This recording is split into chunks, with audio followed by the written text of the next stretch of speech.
souvent ça nous béquille aussi le truc. Le jour où on l'enlève, on est mal. Et je trouvais ça très très intéressant. Si on pense à la souplesse, par contraste, c'est exactement l'inverse.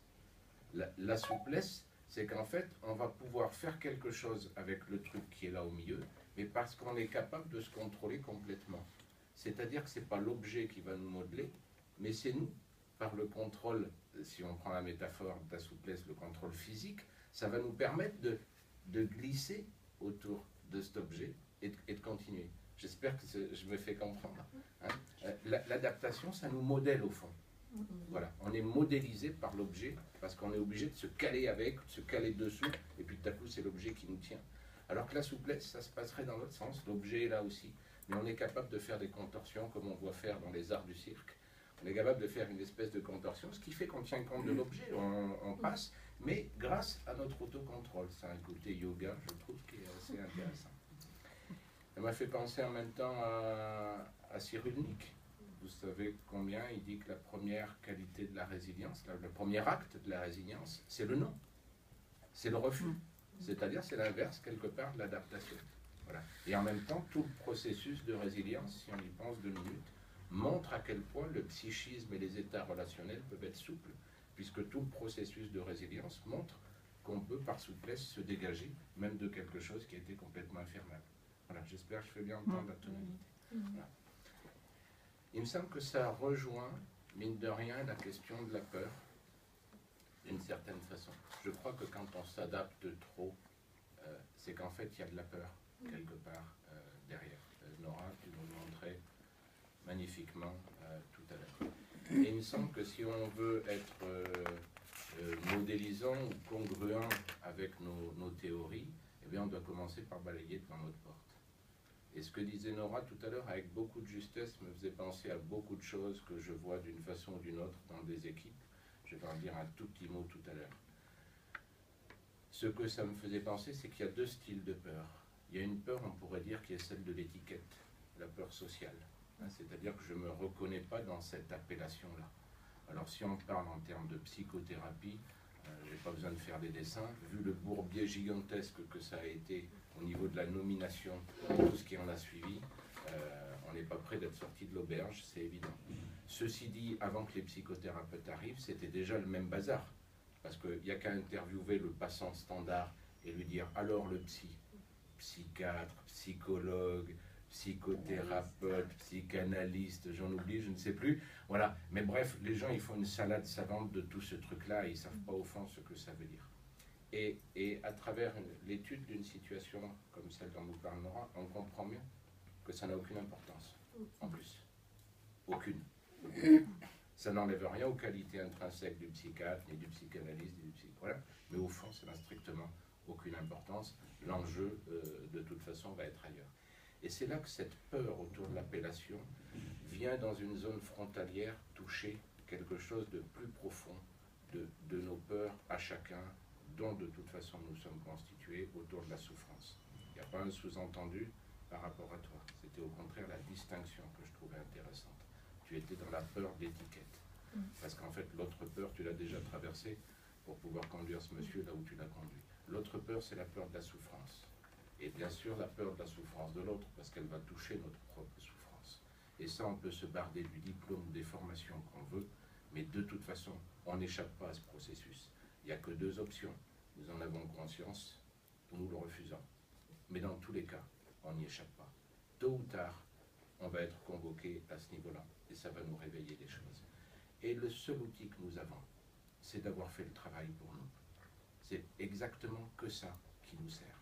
Dolto disait déjà, c'est rigolo pour des systémiciens de citer quelqu'un qui est quand même une image, une icône de la psychanalyse. Mais Dolto le disait, et elle le disait, c'était intéressant quand elle parlait de la psychanalyse d'enfant, pas de la psychanalyse d'adulte. Voilà. Mais elle disait que quand de toute façon la souffrance d'un enfant commence à sortir, comme ça sort brut, hein, c'est presque de l'inconscient décodé de façon directe, c'est là qu'un certain nombre de thérapeutes qui pensaient que comme ils sont petits, ça va être plus facile, c'est comme si c'était de la thérapie en petit format, et d'un coup ils découvrent que non, pas du tout. Et que ça, quand les cadavres des générations précédentes commencent à dégringoler à travers l'expression de l'enfant. Là, d'un coup, on s'affole. C'est là qu'il y a des thérapeutes qui, après avoir pris l'enfant pendant quelques temps, lui disent « Non, finalement, je ne peux plus rien pour toi. Je vais t'envoyer voir quelqu'un d'autre », ce qui est proprement irrecevable du point de vue du travail clinique. Eh bien, ce qu'elle disait Dolto, c'est que de toute façon, si le psychanalyste il n'a pas traversé cette zone-là de souffrance pour lui, il n'est pas obligé d'avoir vécu la même chose, mais la zone de souffrance, s'il ne l'a pas traversée, il ne peut pas aider. Voilà. Il ne peut pas aider l'autre à la traverser. Et au fond, quand on y songe bien, c'est complètement cohérent comme processus. C'est la même chose dans la famille. Quand le parent ne traverse pas une étape psychique, n'est-ce pas? Ok. Et bien, automatiquement, l'enfant porte cette chose-là. Et ça peut nous arriver même à nous, dans nos propres familles. C'est là que nos patients commencent à nous révéler des trucs. Hein? Je le dis autant pour moi. D'accord? Et du coup, ça nous permet de mettre un nom sur cette deuxième peur. Et cette peur-là, je veux dire, c'est précisément l'objet de nos rencontres, l'objet de tout notre travail pour en être dégagé. Tout le cheminement thérapeutique qu'on a pu faire pour nous-mêmes, pour en être dégagé. Quelqu'un qui est habité par cette seconde peur dont je parle, c'est-à-dire la peur de la souffrance de l'autre, parce qu'elle va télescoper au moment de notre propre souffrance. Quelqu'un qui est habité par cette peur, je ne dis pas qu'elle soit contactée, mais je dis être habité. Quelqu'un qui est habité par cette peur n'est pas prêt pour conduire du travail thérapeutique. Et là, on ne peut que partager, s'autoriser de soi et partager. Voilà, ce qui nous donne quand même une reconnaissance et une validation des autres. Et l'autorisation, on n'est que toujours soi le mieux placé pour savoir si c'est jouable. Mon propos est toujours clair. Au niveau des institutions, c'est absolument remarquable à quelle vitesse on va toucher cette peur-là. C'est pour ça que dans la plupart des équipes où l'ambiance est délétère, on n'arrive plus à parler du travail au sens sérieux. Je ne parle pas de se batailler sur comment on va communiquer avec intranet ou toutes sortes de conneries d'organisation de ce genre-là. C'est-à-dire encore que ça peut avoir son importance, mais quand ça occupe tout le temps des réunions, c'est devenu un symptôme, pas quelque chose qui serait là pour permettre d'avancer. Et évidemment, dans les équipes où l'ambiance devient délétère, on n'arrive plus à parler du boulot, parce que parler du boulot, dans la logique que je viens d'indiquer, c'est commencer à parler de soi. Hein, comment je suis avec l'autre. En relevant ce que je relève chez l'autre, je dis quelque chose de moi, bien entendu. Et il y a un troisième niveau, c'est qu'en plus, on peut toucher la problématique institutionnelle. Cette semaine, j'ai eu la chance de pouvoir faire ce travail-là à un moment. D'accord? Ok. Je ne raconte pas la situation, mais c'était complètement intéressant, complètement valable de voir comment il s'était créé une intersection, c'est-à-dire au fond une résonance. Le terme intersection, il est de Monier Elkheim. Comment il s'était créé une intersection entre la problématique de la personne aidée, la problématique de l'intervenante, la professionnelle qui conduisait le travail thérapeutique, et la problématique de l'institution. Hein, il ne s'était pas seulement créé une résonance et une zone d'intersection à deux ensemble, vous savez ce qu'on faisait en calcul quand on était à la petite école, les deux ensembles qui se croisent, mais à trois ensemble. Et c'est au cœur de cette zone-là qu'il y avait quelque chose qui était bloqué. Et bien sûr, si on rate un des niveaux, on n'a pas tout à fait fini le travail de la supervision. Et tout l'enjeu, c'est de faire sortir ces niveaux et de les rendre comme cohérents. Non pas que ce soit quelque chose de déficitaire qui est ça en jeu, mais au contraire quelque chose qui est complètement cohérent. Et bien sûr, ça nous fait complètement travailler sur notre peur, et on passe par des choses qui sont au fond de l'ordre du discernement. Vous pouvez remarquer comme il y a une grande part de notre travail, c'est de permettre ça, de discerner. Même dans la situation que tu présentais tout à l'heure, on comprend bien que le type, il commence à discerner. Ça, c'est à moi, c'est pas ma femme qui dit, c'est moi, en fait, qui entend ça. Ça, c'était à mon père, c'est pas à moi, je vais lui rendre. Hein. Ou ça, ce que fait mon fils, ah ben ça, par contre, c'est peut-être à moi. Alors, du coup, je vais peut-être le récupérer. Vous voyez ce que je veux dire? Donc, en fait, c'est comme s'il y avait un gros pataquès, un gros imbroglio, et en fait, on fait beaucoup de ça dans notre job. On est en train de faire du discernement et de remettre les choses à la place. Après, il faut les relier d'une façon qui soit un petit peu meilleure. Et quand je parle de cette intersection au niveau de l'institution, c'est exactement ça qu'on fait. On remet les choses juste à la bonne place. Et là, ce que je trouve particulièrement intéressant dans ce qui a été dit ce matin, c'est l'enjeu de ce que j'appellerais la connexion. La connexion suffit. Quand les professionnels en institution comprendront ça, peut-être qu'ils auront moins peur de faire du travail de supervision ou du travail de régulation d'équipe. La connexion suffit. Exactement comme tu as fait avec le monsieur. bien sûr qu'il y a des personnes qui peuvent aller beaucoup plus loin. Et ça justifie qu'on soit prêt pour les accompagner plus loin. Voilà. Mais quand des personnes ne peuvent pas aller plus loin, il n'y a aucun problème. Leur permettre de discerner et mettre en connexion, ça suffit. Et là, dans l'exemple de cette supervision, n'est-ce pas, c'était vraiment tranquille. Hein, parce qu'il n'y a pas besoin de raconter la vie du professionnel ou de la professionnelle. Il n'y a même pas besoin de le raconter. Il suffit que pour la professionnelle, entre ce qui vient du patient et la professionnelle, ah ça y est, j'ai vu où ça résonne, ça y est, c'est ok pour moi. Au lieu que ce soit l'amalgame, c'est discerné. Effectivement, il y avait bien une connexion. Et dans le travail technique de la supervision, il suffit que cette connexion se fasse. Et pareil avec la sphère qui est propre à l'institution. Néanmoins, on voit bien la dose d'électricité que ça envoie. Au moment où on fait ça, voilà. Et là encore, j'avais la chance, hein, parce qu'avec Marie-Noël, j'avais quelqu'un qui était entraîné. Voilà. Mais même au niveau institutionnel, d'un coup, il y avait tout un tas de vibrations qui étaient en train de se passer. Je veux dire, au niveau de l'équipe. Et non, parce que c'était pas du tout par rejet de ce travail-là, mais c'était parce qu'on était dans cette peur. Cette peur qu'on peut retrouver chez la patiente, chez l'intervenante et au niveau institutionnel. Ça devient bien sûr une peur collective, une peur de l'inconscient collectif. Mais elle existe également à ce niveau-là, c'est ça que je voulais souligner. Voilà. Et si on veut faire un travail complet, on doit travailler à trouver cette intersection des trois sphères. Il y a deux choses qui me frappent dans le travail avec les familles. La première, c'est la récurrence. Je fais la que défoncer des portes ouvertes, je sais que vous connaissez ça par cœur. Mais c'est la récurrence du non-dit. La récurrence de ce qui ne se dit pas.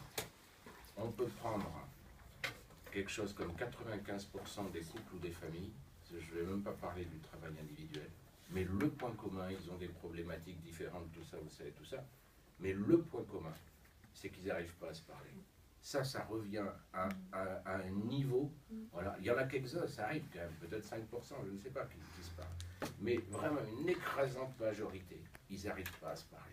Soit c'est du faux parler parce qu'ils s'engueulent, etc., ils s'étrisent, donc de toute façon ils n'entendent plus. Alors on ne peut pas dire que c'est des mots, mais ils sont plus fonctionnels. Ou pas du moins dans le sens qu'on pourrait espérer. Soit carrément c'est silence radio, c'est ça qu'on trouve le plus souvent, et y compris chez ceux qui crient beaucoup, c'est qu'en fait ils vont crier sur d'autres choses. Ils vont s'engueuler parce qu'on a oublié quelque chose en faisant les courses, mais ils ne vont pas parler, hein, en fait, évidemment, du véritable objet de difficulté. Et ça, quand on commence à gratter, on s'aperçoit que c'est toujours pour les mêmes raisons. C'est ça qui me fascine, c'est à quel point il y a une espèce de simplicité là-dedans. Je dois dire que je suis lent, et c'est pour ça que je dis que ça aujourd'hui, mais parce que moi, il m'a fallu tout ce temps pour arriver à le voir. C'est qu'en fait, ceux qui ne parlent pas, ça arrive très souvent, et ceux qui ne parlent pas, c'est toujours pour les deux mêmes raisons à peu près. Ils ont peur de blesser, ou ils ont peur d'être rejetés. Et c'est étonnant, hein. Je ne sais pas, peut-être pour vous, c'est des trucs que vous avez déjà intégrés, mais moi, je sais que pour que ça devienne net, il m'a fallu jusqu'à la semaine dernière, à peu près. Voilà. Et c'est sur ce plan-là. Et quand on gratte encore un peu plus, c'est-à-dire quand on va vraiment pouvoir travailler et qu'on va accompagner dans cette peur donc de blesser ou peur d'être rejeté, qu'est-ce qu'on va trouver quasiment constamment derrière? Là, ce sont des peurs structurelles au fond, hein, qui ont modélisé, c'est pas que l'émotion, c'est des peurs qui ont modélisé la relation. Et qu'est-ce qu'on va trouver au bout? Eh bien, on va trouver une émotion enfouie qui est très souvent la colère. C'est-à-dire qu'en fait, ils ont subi des choses d'une façon ou d'une autre. Ils ont été intrusés psychologiquement, psychiquement, physiquement, maltraités d'une façon ou d'une autre, ou spoliés, si on peut employer ce terme-là, en relation d'une façon ou d'une autre. Et en fait, ils sont en colère par rapport à cette chose-là. On retrouve presque tout le temps ce truc-là. Mais c'est fascinant de voir la progression. On ne se parle pas, peur de blesser, peur d'être rejeté, et quand on gratte encore, il faut un certain temps thérapeutique, on arrive très souvent, je constate ça, à la colère. Je trouve ce processus étonnant. Et je me dis, c'est dingue comme les choses humaines sont à la fois... Ouais, voilà, merci. Parce que, voilà, on se le dit comme ça, il faut 3 minutes, mais en fait, c'est pas du gâteau, quoi. Et l'autre truc que je me suis rendu compte récemment, je ne suis pas très sûr de cette idée, mais j'avais envie de la partager avec vous, c'est le rapport entre l'évitement et la répétition. Voilà. Il me semble que c'est souvent comme ça. Les gens, hein, autour de la peur ou autour de la douleur, eh ben, il y a de l'évitement ou de la répétition. Je ne sais pas très bien ce qu'il faut penser de ça. Je me rends juste compte que ça arrive souvent. Des fois, je me dis peut-être que l'évitement est plus du côté du traumatisme, plus du côté de la douleur. Comme ça pourrait avoir une logique, mais j'en suis pas si sûr. Parce que l'angoisse qu'il y a aussi dans la douleur et comment le traumatisme vient structurer les relations, finalement, ça peut faire aussi qu'on va se mettre à répéter, parce qu'au moins on a du contrôle. Donc je suis pas très sûr de ça. Et du côté des répétitions, peut-être qu'il y a beaucoup de modèles relationnels. Mais au fond, le modèle relationnel, ça peut être aussi quelque chose qu'on a quelque part dans un coin et qu'on va chercher à repousser. Je ne sais pas très bien quel rapport il faut faire de ça, mais peut-être qu'un jour on travaillera plus avant là-dessus. C'était juste une question que j'avais. Ah, c'est quoi la situation? C'est des nouveaux ou... Non. D'accord. Combien de fois? 6-7 fois, non? 6-7 fois. Et c'est quoi le bug? C'est un couple? C'est un couple. Monsieur, madame? Madame et madame. Madame et madame, d'accord. Et c'est quoi leur prénom?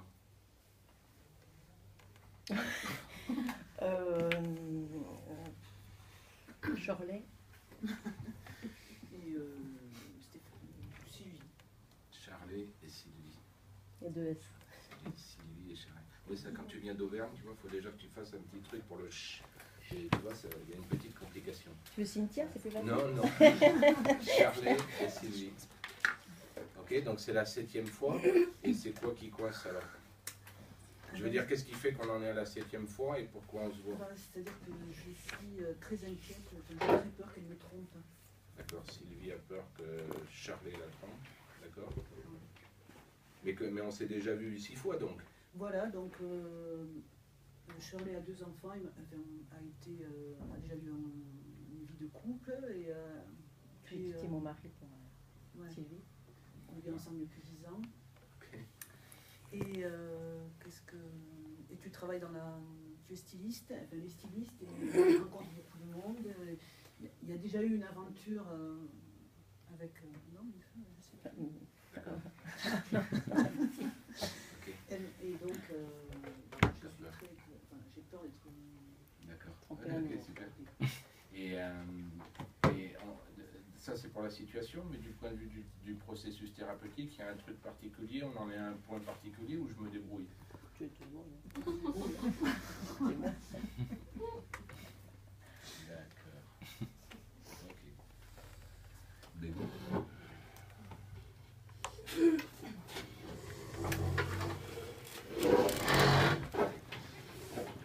Tu vois ton nom? Okay. Je vois que Marie-Jo enregistre aussi, donc... Bonjour monsieur. Bonjour. Bonjour. Bonjour.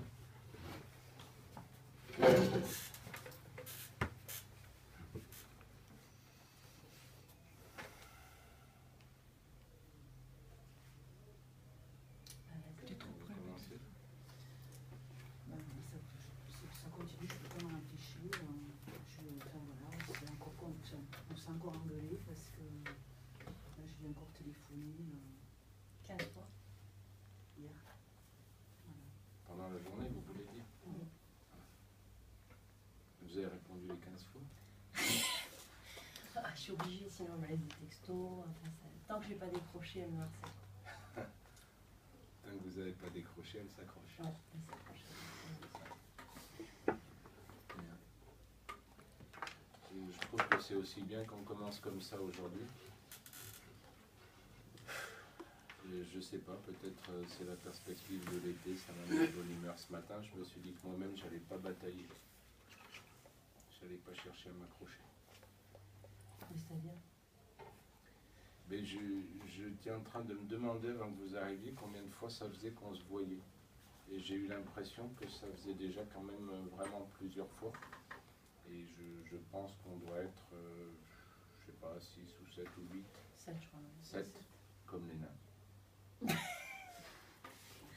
va le faire. Et... C'est plus Blanche-Neige quand même. Hein. Non, mais ce qui La pomme. Ce qui me faisait cet effet, c'est que, comme vous dites, ça change pas, ça bouge pas, Non. ça piétine. Et moi-même, je ne sais pas pourquoi, parce que d'habitude, je suis un garçon plutôt lent. Voilà, et donc j'aime bien prendre mon temps. Ça ne me gêne pas que la psychothérapie dure pendant des années et des années.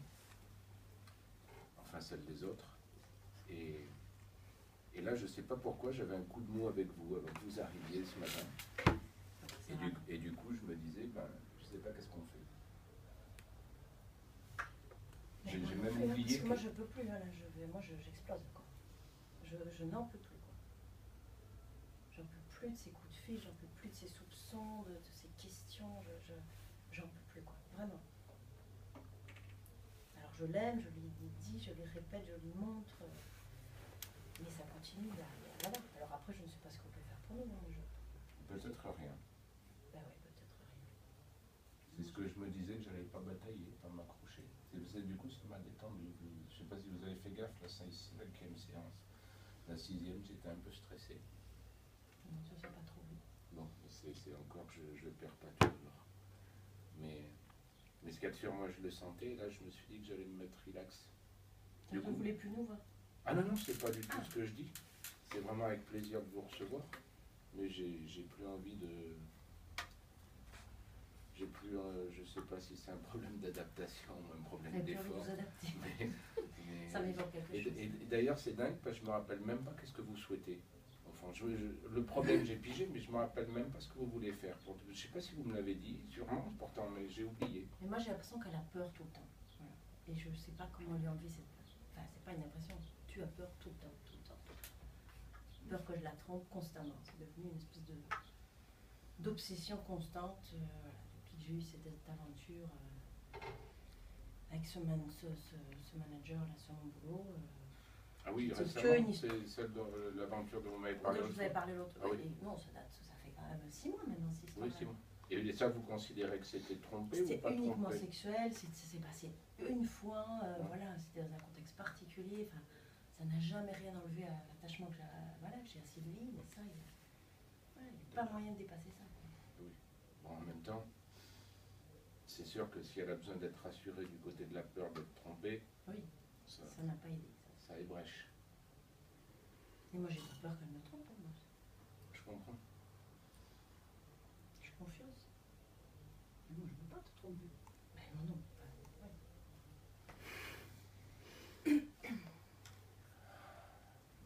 On en a parlé finalement de ce que vous souhaitez. À quoi pourrait servir un travail thérapeutique s'il y en a un? On en a parlé finalement.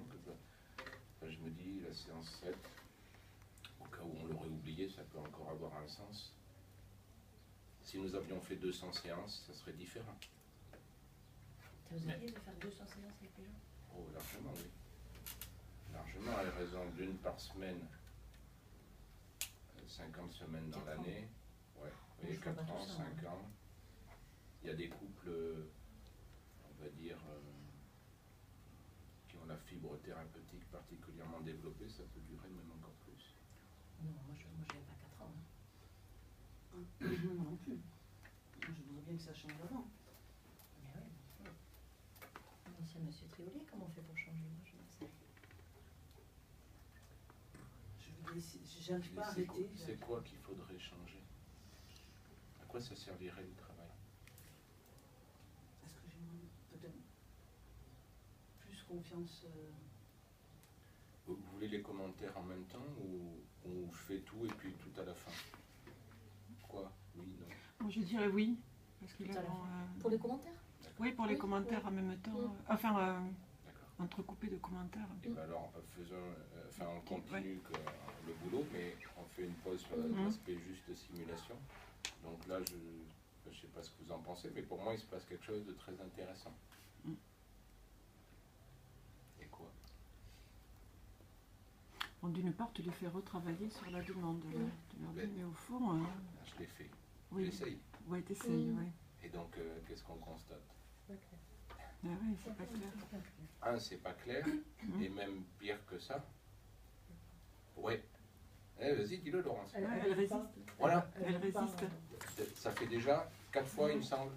3, je suis sûr, peut-être 4. Oui, que tu leur demandes. Parce qu'elle m'aspire aussi un peu quand même, donc Mm. voilà. Mais 3, je suis sûr que je leur demande. Mm. Et elles ne répondent pas Mm. à la question. Mm. Hein, donc, ce que ça veut dire, du point de vue technique, ça pose un problème, c'est sur quoi on va travailler. Mm. Et à la séance 5 ou 6, j'étais sous stress, c'est pas des blagues, et j'avais des raisons de l'être, parce que vous voyez que Sylvie, sous ses dehors sympathiques, Hein, quand elle arrive, elle m'envoie un bon tacle du genre, ici, on n'en fiche pas une rame, voilà, et ça avance pas. Non, non, mais c'est ça qui est extraordinaire, c'est que les gens, ils peuvent le dire d'une façon qui a l'air cool, mais ils le disent quand même, quoi. Voilà. Et on se retrouve dans le cambouis, avant d'avoir eu le temps de piger réellement qu'est-ce qui se passe. Et donc, bon, ça tombait bien, j'étais de bonne humeur, je voulais me décontracter, donc ça, je leur en fais part. J'ai pas envie de batailler, du coup, j'ai pas envie de définir à leur place. Et qu'est-ce qu'on voit, c'est qu'en refusant de répondre à ma question, elles sont en train de ne pas permettre que nous définissions correctement notre relation. Parce que si elles me demandent rien, c'est bon, quoi. Si c'est pour raconter la plainte, elles peuvent le faire avec la voisine dans l'immeuble. Okay. Donc, c'est absolument nécessaire pour avoir chacun une place dans le cadre, dans le contexte qui est de notre rencontre, où elle s'adresse à un thérapeute, c'est nécessaire qu'elles aient une demande, peut-être mal tournée et qu'il va falloir travailler, okay, mais qu'elles aient quand même une demande. Et vous voyez qu'en ne répondant pas 3 ou 4 fois successivement à la question que je pose, en fait, c'est pas seulement qu'elles ne répondent pas, mais elles empêchent de définir la place de chacun dans la relation. Ça fait que 5 minutes qu'on a commencé, nous on est déjà dans le bourbier.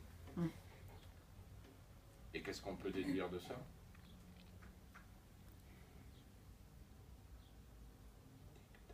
Il n'y a pas de contrat en fait. Oui, mais si ça se joue là, qu'est-ce qu'on peut déduire de ça? Ça se joue entre elles. D'accord. On est bien d'accord sur ça. Voilà. En fait, elles ne le font pas pour m'embêter, moi, Olivier. Voilà. Mais évidemment, c'est ce qui se passe entre elles. Voilà. Elles ont un problème pour définir leur place. Et ce truc-là, comme elles n'ont aucune idée de comment le négocier, en fait, elles me l'envoient et elles me le font vivre. C'est là que ça touche au passage, effectivement, comment on est manqué soi-même et les peurs, etc. Parce qu'évidemment, si moi ça tombe un jour où il ne fait pas soleil, où je me sens en insécurité, ou avant mes 12 psychanalyses personnelles, vous voyez le truc, c'est que du coup ça me fout un truc que je le prends pour moi, quoi, au fond. Qu'elle m'empêche de faire mon boulot, je le prends pour ma pomme, et si je suis en insécurité, du coup, ben, ça va partir dans tous les sens. D'où l'intérêt au départ que tu lâches. Tu dis ça, tu as repéré le truc, donc ok, ça m'appartient plus, quoi. Il lâche pas.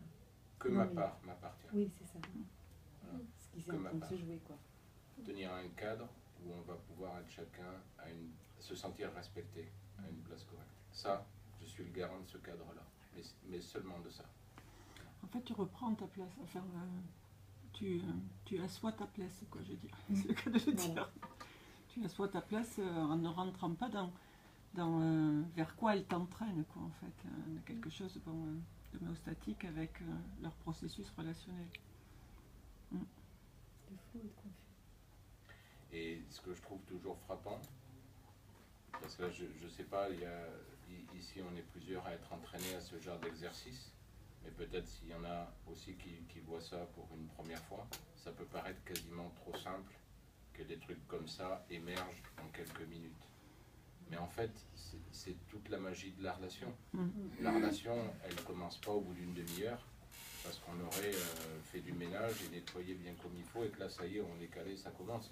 Non, la relation, vous allez chercher les gens à la salle d'attente. Voilà, c'est vraiment instantané. Voilà. Et comme là, bien sûr, c'est pour faire du travail, donc je ne le laisse pas dévider tout à fait autant. Hein, il y a un petit côté concentré, bien sûr. Je ne le laisse pas dévider tout à fait autant que le temps que ça peut prendre dans une séance réelle. Mais néanmoins, le processus est quand même extrêmement rapide. Mais c'est quelque chose qui est récurrent, je veux dire. C'est vrai que le groupe, quoi, je dirais, qu'il soit familial, qu'il soit conjugal, te fait vivre, te montre ce qu'il vit et t'entraîne vers ce qu'il vit. Donc ça, c'est ça. Voilà, ça te donne une image, c'est une métaphore de ce qui se passe à l'extérieur du cabinet. Ça se rejoue dans... C'est ça. Voilà. Elle me propose un modèle relationnel où on peut être en relation sans avoir défini nos places. Voilà. Donc en fait, c'est une relation complètement... c'est de la non-relation qui sert de relation. Je ne sais pas comment dire ça, mais il y a un truc complètement paradoxal qui se joue à ce moment-là. C'est OK? On va poursuivre un petit peu. Je sais qu'on en était.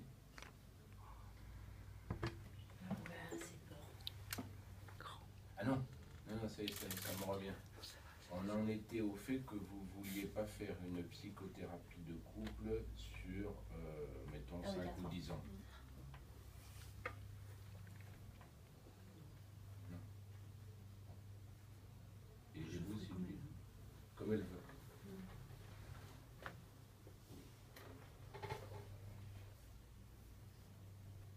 Mais c'est sympa, remarquez. Je sais pas la peine.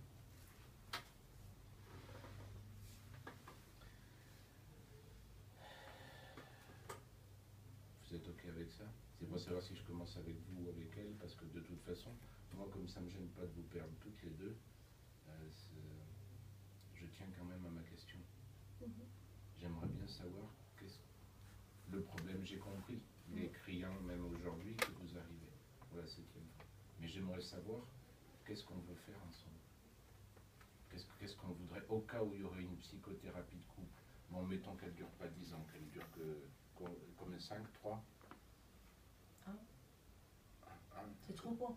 Ben, au rythme où ça a démarré, Bon, enfin, on va pas je se me fixer, demande. c'est un peu compliqué de fixer à l'avance. C'est pas comme de la kiné, Bon, quoi. disons que ça dure un certain temps, pas trop long mais quand même significatif, vaut mieux savoir où c'est qu'on va, qu'est-ce qu'on vise.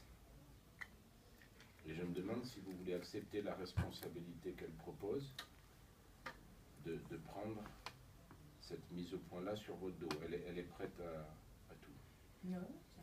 Et vous êtes prête à assumer la responsabilité? Ouais. Ben, c'est courageux. Ah, si, vraiment, je trouve. Finalement, ça tombe bien. Oui, c'est vrai. Oui, c'est moi, enfin, voilà, je suis mal avec ça. Je trouve qu'elle puisse assumer. Enfin, moi, de toute façon, j'ai envie de la suivre. Donc, D'accord. Donc vous, quand elle dit qu'elle est prête à le faire, à assumer la responsabilité de dire qu'est-ce qu'on va faire et pendant combien de temps, elle confirme ce que vous lui avez demandé, c'est donc OK pour vous? oui, Ça tombe bien. Super.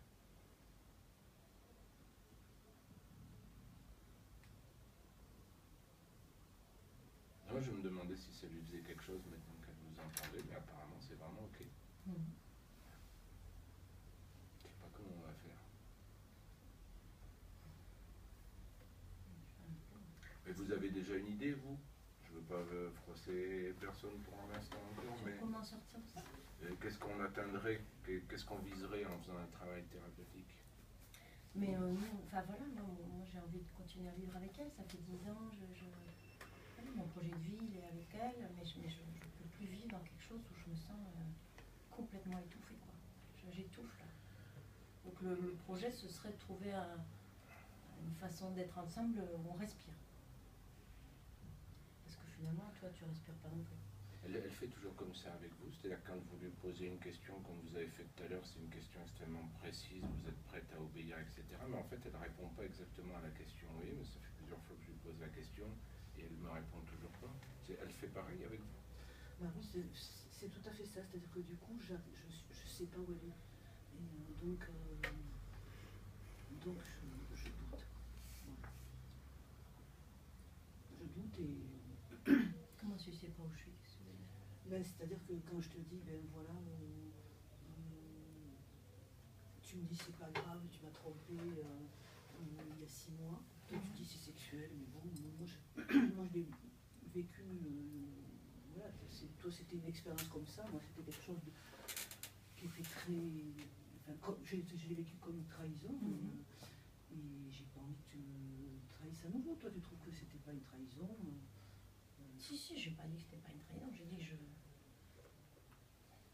Non mais poursuivez, il ne faut pas vous arrêter parce que je respire. J'ai l'impression que je vais me faire engueuler là. Non, c'est comme vous avez dit tout à l'heure, il y a un côté étouffement dans votre situation. Et je le ressens aussi, donc Ah, c'est ça. je fais des exercices de respiration. Donc, là, je sais plus ce que je voulais dire, du coup ça m'a perturbé l'exercice de respiration. Ça fait rien, je vais vous aider. Apparemment, elle a quand même des idées, malgré qu'elle soit prête à se soumettre corps et âme à vous. Mais apparemment, elle a quand même l'air d'avoir des idées à elle. Je me demande ce que vous en pensez quand elle parle comme elle vient de le faire, c'est-à-dire qu'elle dit que là où pour vous c'était, disons, une question physique, pour elle c'était une question de cœur. Oui, oui, mais ça, c'est vrai qu'elle me l'a expliqué plusieurs fois, je l'entends. Oui, c'est super, mais c'est votre avis en fait que je voudrais avoir. Ce que vous en pensez. Et moi, j'arrive pas à voir ça. Voilà, c'est vrai que ça, bah, j'ai eu une relation, j'étais mariée, j'ai eu 2 enfants.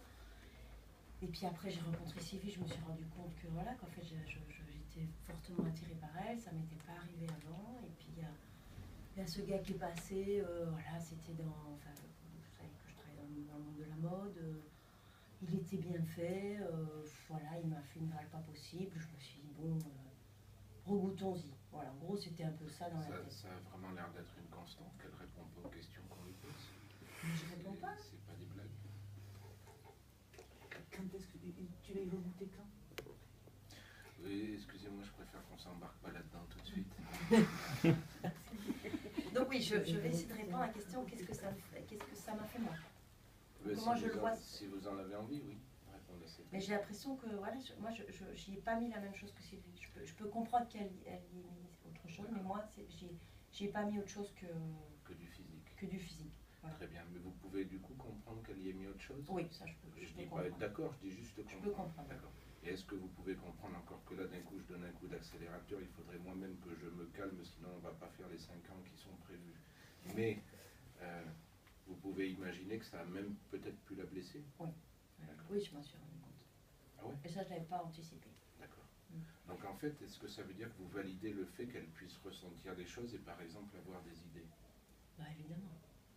Évidemment. Bah oui. Non, ça m'interroge. Vous suivez? Oui. D'accord, ça m'interroge beaucoup parce que comme tout à l'heure, elle était prête à prendre sur ses épaules à elle toute seule la responsabilité de dire ce qu'on allait faire en thérapie.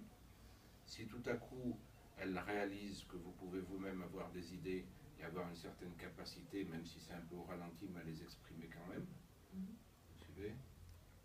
Et peut-être ça veut dire que vous pouvez prendre aussi une responsabilité dans la thérapie pour dire ce que vous en attendez. Elle a l'air de donner l'autorisation. Donc moi, ce que j'en attends, c'est effectivement peut-être de... Oula, ça s'accélère vraiment. Parce qu'on arrive peut-être à la fin de la séance. Attendez, reprenez votre souffle vous-même. Je crois qu'il faudrait... Attendez, reprenez votre souffle. J'ai compris, vous êtes prête en fait. Je ne vous ai pas froissé. Shirley? Shirley. Je vous l'ai dit, quand on vient d'Auvergne, c'est très difficile comme prénom. Oui, parce qu'on a des trucs phonétiques autour des cheux et des ceux, vous voyez. Et ça me demande un exercice de concentration spécial. Mais je le fais avec plaisir. Merci. Et n'hésitez pas à me reprendre si je l'oublie. À quoi vous pensiez au moment où Sylvie allait commencer à parler pour dire ce qu'elle attendait de la thérapie? J'ai eu l'impression que vous me voyez comme une espèce de dictateur du couple. C'est ça que je me suis dit. Mais comme si je pouvais pas imaginer qu'elle ressentait des choses, comme si je pouvais pas imaginer qu'elle avait des idées. Ça m'a pas plu là, ce que vous m'avez envoyé. D'accord. Je suis assez sensible au fait que vous me le disiez parce que mon idée c'est que vous étiez plus comme le Batman du couple dans l'épisode numéro 2 de Batman. Alors, je me souviens. Le numéro 2, ça finit très mal pour lui. Ah. À force de prendre des responsabilités sur ses épaules, finalement il devient le bouc émissaire de toute la ville. Comprenez? Et c'était plutôt ça qui me touchait. Comment vous pouviez avoir du courage au point d'être prêt à porter sur votre dos Sylvie pour qu'elle n'ait pas une demande elle-même claire et nette. C'était ça que je trouvais touchant. Bon, vu comme ça, c'est différent.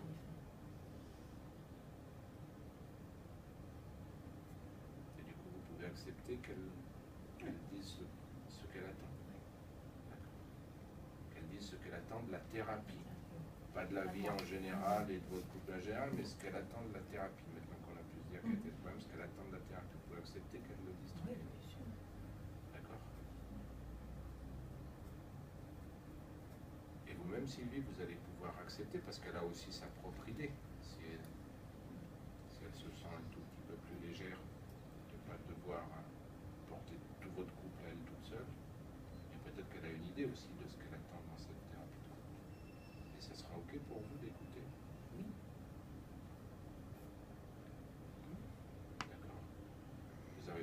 n'allez pas avoir l'impression qu'il faut annuler, par exemple, votre attente à vous pour lui faire plaisir, pour pas la perdre.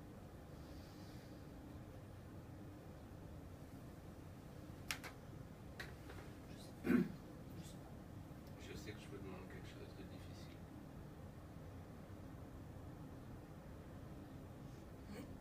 Je sais pas, mais je vais essayer. Je sais pas si je vais parler. Accepter qu'elle ait une attente pour votre couple, mais qu'elle ne s'occupe que de formuler sa propre attente pour votre couple. Et qu'elle laisse de la place pour formuler votre attente pour votre couple et pour la démarche thérapeutique. Je pense que je suis prête. Et puis se formuler ça. Je crois que. Parce qu'en fait, de l'empêcher comme ça, enfin de la harceler, je suis pas à l'aise avec ça. Je suis pas bien. Et donc, je voudrais pouvoir changer ça pour qu'on soit mieux toutes les deux. Et je me dis que il y a peut-être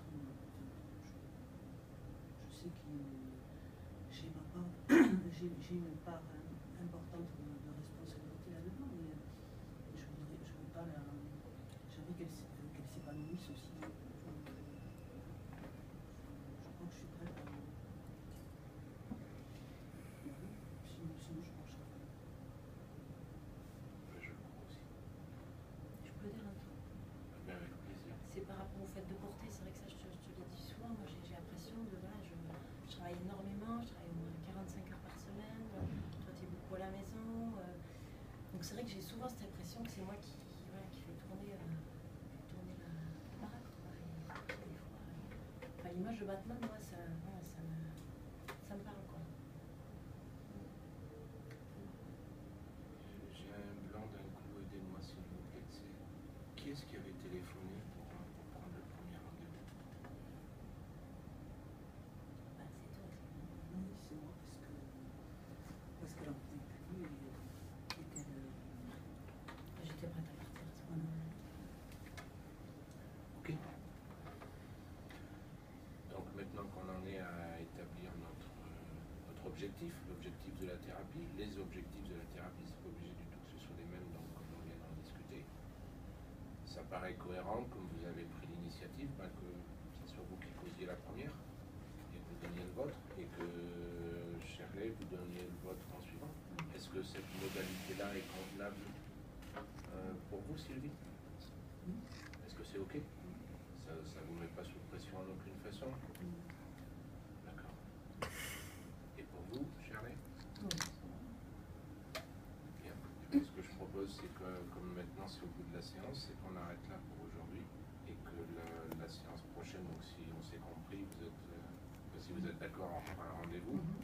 Et donc la séance prochaine, on commence effectivement par se dire, ok, maintenant qu'on a bien pigé à quel point ça fout la pression à chacune, comment vous n'êtes pas contente chacune de quelque chose, qu'est-ce qu'on va viser dans la thérapie de couple? C'est correct? Et donc on commencera dans cet ordre-là. Ça marche comme ça? D'accord. Vous me permettez de faire une suggestion encore? Encore que peut-être je suis contradictoire là, parce que si ça doit durer 5 ans, si je commence à vous suggérer des trucs, ça risque Non, de on avait dit s'accélérer. pas 5 ans. Ah bon? Elle a dit, Ah. 2, mais on a mis 5 ans. Et je propose que vous réfléchissiez aux objectifs chacune de votre côté et que vous n'en échangiez pas avant. Bien sûr, c'est libre. Voilà. Si on le fait, qu'est-ce qui se passe? Rien. On n'appellera pas la police et... Voilà.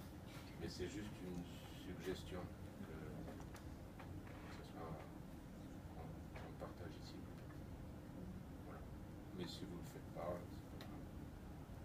C'est correct? Bien. Au revoir. Ah oui. Restez là quelques minutes.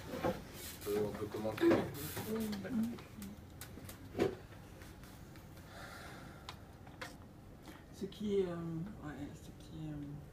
Ce qui t'a relevé, parce qu'on est en la 7e séance, et on le disait sur la formulation de la demande, J'ai l'impression que le thérapeute il est resté anesthésié pendant un certain moment, puisqu'on y arrive au bout de la 7e ou de la 8e séance voilà, à élaborer un petit peu ce pourquoi le travail et ce pourquoi elles sont là. Quoi, en fait. Ouais. Et on sent qu'à Voilà. un moment donné, en tout cas, j'ai perçu une accélération à un moment donné dans ta voix, que d'ailleurs tu l'as signifié.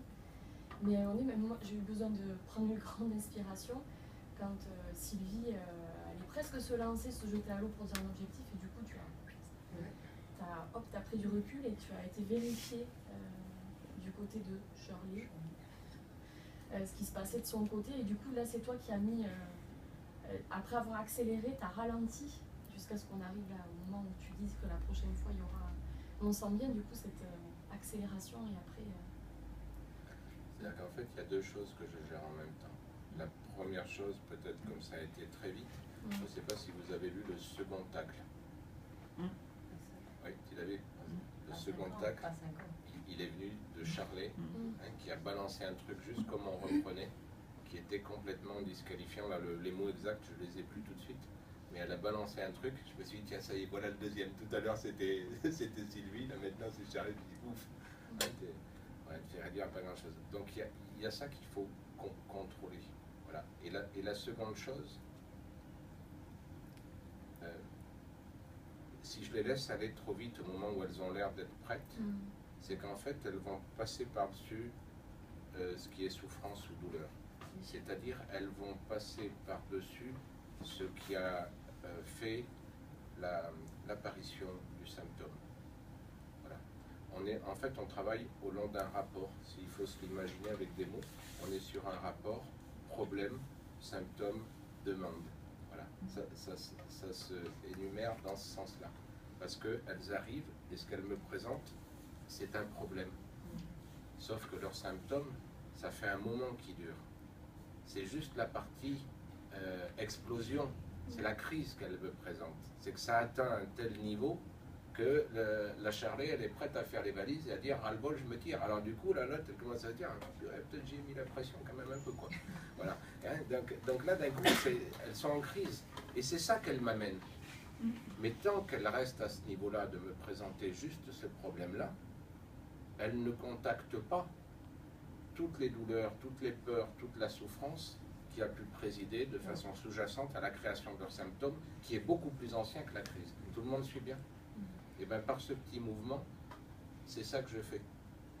Par ce petit mouvement, au moment où elles sont prêtes à y aller, je veux, attendez, stop, un instant, qu'elles aient le temps de recontacter là où ça touche vraiment en termes de difficulté, en termes de souffrance. Et si vous avez noté, c'est ce qui se passe, parce que du coup, elle commence à parler d'elle, hein, autour du fait qu'elle s'est bien rendue compte qu'elle l'a harcelée, etc. Elle commence à dire quelque chose qui est consistant, qui est vrai. Et elle, pareil, elle commence à parler un instant plus tard sur le fait qu'elle lui disait, qu'elle lui avait déjà dit que c'était trop de tout porter, etc. etc. Vous voyez ce que je veux dire? Donc elle commence à toucher la fonction du symptôme, la fonction cachée du symptôme. Voilà.